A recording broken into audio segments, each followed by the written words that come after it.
Hello मेरे प्यारे बच्चों। आज हम देखने वाले हैं मासिक परीक्षा माह अगस्त क्लास 10th के साइंस सब्जेक्ट को सॉल्व करने वाले हैं। इस वीडियो में न केवल हम क्वेश्चंस को देखेंगे बल्कि उसे बहुत अच्छे से और आसान भाषा में समझने का प्रयास करेंगे। ध्यान से वीडियो को देखिएगा, एंड तक देखिएगा। डेफिनेटली आपके नॉलेज में इंक्रीज देखने को मिलेगा। देखो, अगर मैं इस पेपर की बात करूँ ना, तो 20 नंबर का हमारा पेपर रहेगा और समय 1 घंटे दिए जाएंगे। इसमें हमें बहुविकल्पीय प्रश्न, रिक्त स्थान, सही जोड़ी और बहुत सारे क्वेश्चंस एग्जाम में देखने को मिलेगा। हमारा पहला नंबर कह रहा है कि सही विकल्प चुन करके लिखो। इसमें पहला नंबर कहता है, निम्नलिखित में से कौन सा पदार्थ लेंस बनाने के लिए प्रयुक्त नहीं किया जाता है। मतलब हमें लेंस तो बनाना है लेकिन किस पदार्थ का यूज नहीं करना है। ऑप्शन देखिए, क्या हम जल का उपयोग नहीं करते, कांच का उपयोग नहीं करते, प्लास्टिक का या फिर मिट्टी का। तो इसका सही आंसर होगा ऑप्शन नंबर द मिट्टी। हम मिट्टी का यूज नहीं करते हैं, बाकी हर एक चीज का इस्तेमाल करते हैं। आगे हमारा दूसरा नंबर कहता है, किसी दर्पण में चाहे कितनी ही दूरी पर खड़े हो आपका प्रतिबिंब सदैव सीधा प्रतीत होता है, तो संभवतः वो कौन सा दर्पण होगा। अरे सिंपल सा इसके कहने का मतलब ये है, जब हम अपना दर्पण के सामने फोटो देखते हैं तो हम जैसे हैं वैसे ही दिखाई दे, वो कौन सा दर्पण कहलाता है। तो तुम सबको पता है यार कि वो है समतल दर्पण, और घरों में हम इस्तेमाल करते हैं। मोस्टली जो लड़कियां होती हैं लिपस्टिक लगाने के लिए उसे मिरर का इस्तेमाल करती हैं। हमारा तीसरा नंबर कहता है, वाहनों में पीछे का दृश्य देखने के लिए किस दर्पण का उपयोग करते हैं। तुमने वाहन तो चलाया होगा, देखे होगे कि साइड में दो कांच लगा होता है जिसे तुम साइड मिरर कहते हो। इसमें कौन सा दर्पण होता है, चलो दिमाग लगाओ।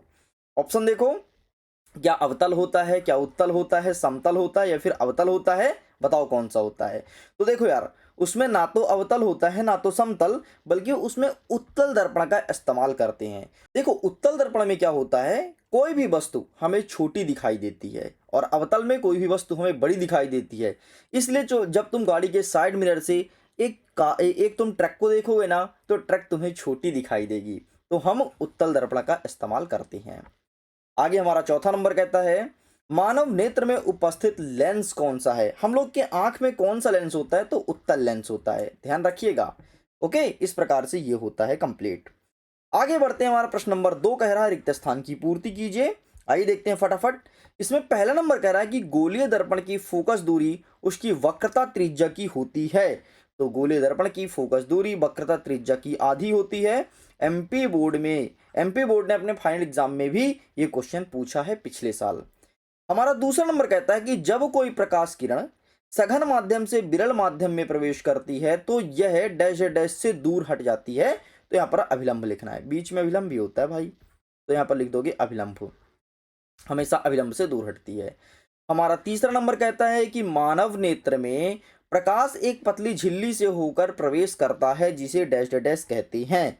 तो प्रकाश किससे प्रवेश करता है, तो कॉर्निया से। ठीक है, वो पतली झिल्ली का नाम है कॉर्निया।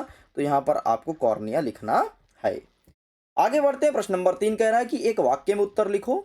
तारों के टिमटिमाने का मुख्य कारण क्या हो सकता है, तो वायुमंडलीय अपवर्तन। ठीक है, ध्यान से याद रखना दिमाग में, वायुमंडलीय अपवर्तन। बाकी मैं इसको लिखित आंसर भी देने वाला हूं।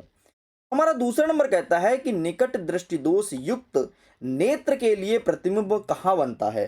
तो निकट दृष्टि दोष के लिए जो प्रतिबिंब बनता है वो बनता है रेटिना के आगे। तो यहाँ पर लिखना है रेटिना के आगे, मैं यहाँ पर लिख देता हूं, रेटिना के आगे वो प्रतिबिंब का निर्माण होता है। आगे देखते हैं प्रश्न क्रमांक 4, लेकिन उसके पहले अगर आपने अभी तक टेलीग्राम पे नहीं जुड़ा है तो लिंक वीडियो को डिस्क्रिप्शन बॉक्स में दिया गया है, टेलीग्राम पर जरूर जुड़िएगा।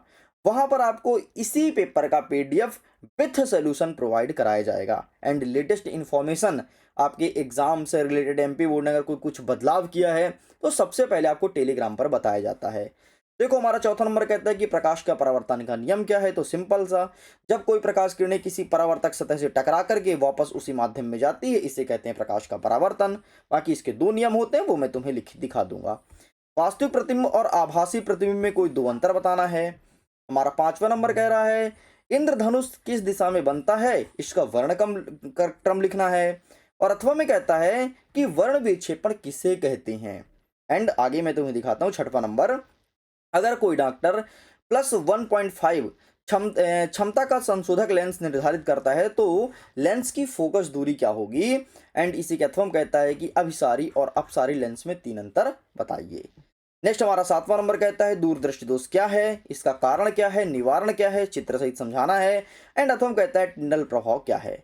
अब मैं तुम्हें बता देता हूं कि कौन कौन से क्वेश्चन ऐसे हैं जो तुम्हारे फाइनल एग्जाम में पूछे जा सकते हैं। तो देखो, सबसे पहले प्रकाश का परावर्तन प्लीज अच्छे से कर लेना। ओ भाई रुको रुको रुको, एक सेकंड, थोड़ी मैं पेन का निब पतला कर लूं एंड इसे मैं इरेज कर देता हूं।